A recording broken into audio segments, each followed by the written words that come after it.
Topic 9, Innovations in Markets, Lesson 5, Branding. I challenge you, and you may want to pause this so you have time to do so. Can you name pretty much every single one of these symbols down here? I bet a lot of you can, or you can get really close.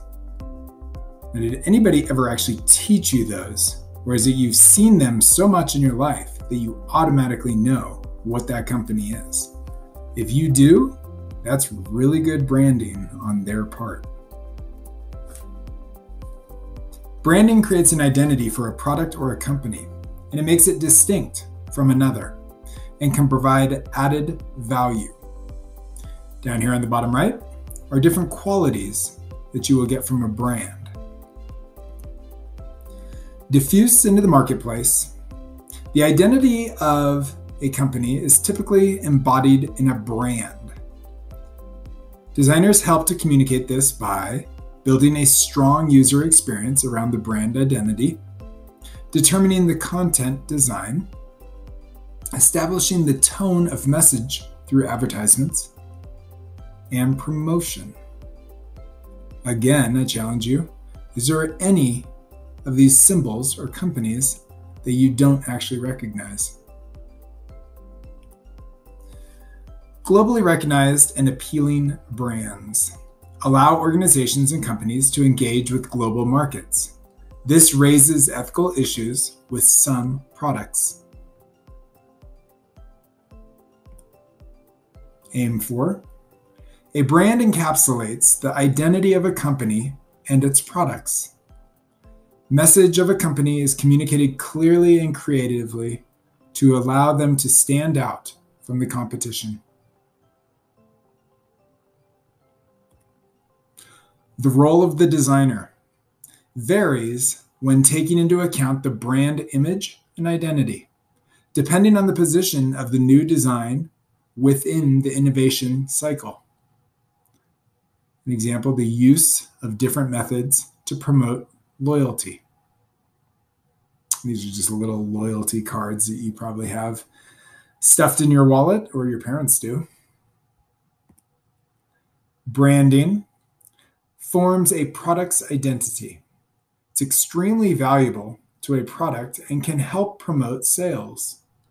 Brand image becomes a commodity that needs to be protected as IP, intellectual property. Infringements of trademarks and registered designs is quite commonplace. Some designers attempt to disguise the infringement.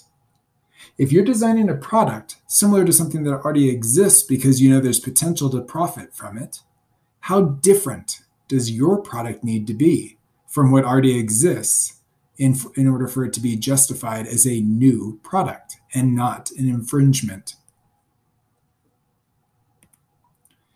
A big challenge for designers is to maintain the brand image while creating an innovative new product, sometimes achieved through the corporate strategy of diversification. Can be affected by positive and negative publicity.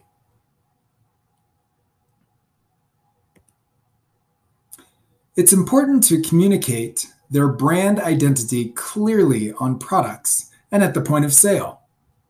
Can you name the two products without even reading any of the words on there?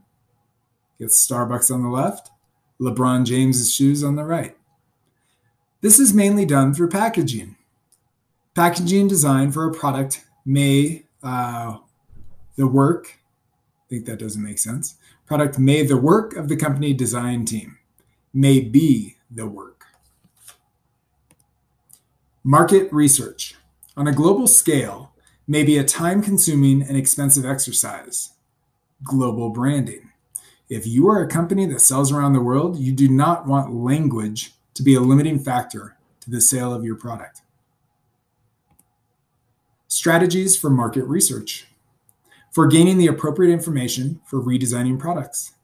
It is important to identify the needs and wants of the target market segment. On occasion, products will be rebranded based on geographic location, age, gender, culture. Take a look at the labels below. Which ones do you recognize? And which ones are too old for you to recognize?